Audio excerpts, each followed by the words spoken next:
Namazga жетишпеген адамды биз эмне деп коебуз? Башынан жетишпегенди?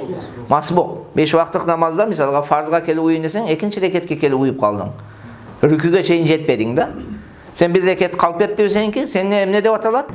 Масбук. Жетишпеген адам, башкы тарабынан жетишпеген. Бул киши эмне кылат деген сөз бар. Бул жана 5 вакыттык намазда эмес. Сиз келген жериңизде дал Аллаху акбар деп уюп кете бербейсиз. Бул жаназа намазында. Жаназа намазынын өзүнүн эмнеси бар? Эрежеси бар. Эсиңерден чыгарбагыла. 5 вакыттык намазда кайсыл жерге келсек Аллаху акбар деп уюп кошулуп кете бересиң. Туурабы? Жаназада андай эмес таксы. Жаназада сиз сырттан келип калдыңыз. Жаназа намаз башталган болсо, имамдын такбир айтуусун күтөсүз. Имамдын эмнесин күтөт экенбиз?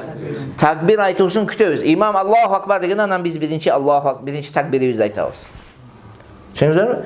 Мисалга айталы, 3-чү такбирде жеткен болсоңуз, уюдуңуз. Аллах 3-чү такбирде Аллаху акбар деген, сиз дагы Аллаху акбар дейсиз. Сана окуйсуз.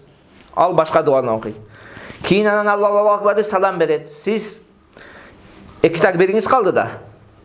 Туурабы? 2 такбириңиз калды. Эгерде сиз дуаларды окуп туруп такбир айтам десеңиз, жана өлүктү не кылат? Көтөрүп кетип калышат. Бизде билесиз го, шашып көтөрүп кетип калат.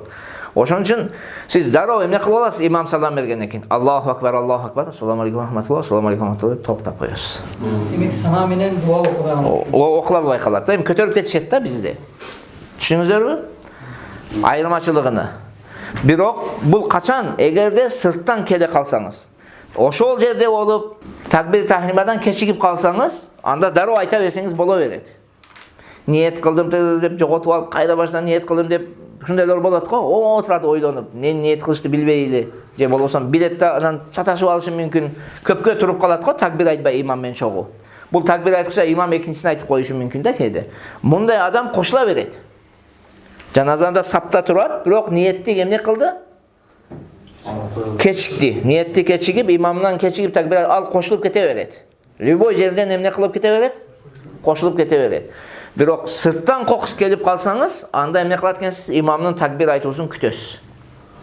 Түшүнүктүбү? Анан маселе дагы акыркы маселеси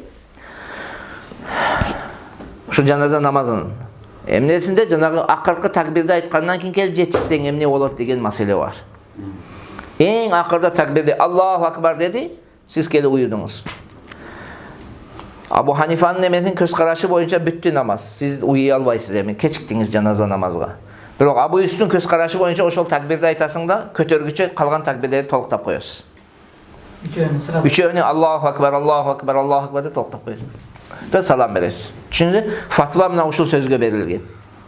Ушул сөз менен амал кылабыз. 4-чү такбирге жетсең дагы Абу Юсуфтун көз карашы боюнча жетти болуп эмне болот экен? Эсептелет. Ушуга фатва берилген. Ал эми башка имамдарыбыздын көз карашы боюнча 4-чү такбирди айткан кезде келип уюсаң, сен уже жетпедиң да. 4-чү такбирге жеттиңби? Жетпеген болуп эсептелесиң. Бүттү намаз, бүттү болуп эсептелет. Түшүнүктүүбү таксыларым? Iya.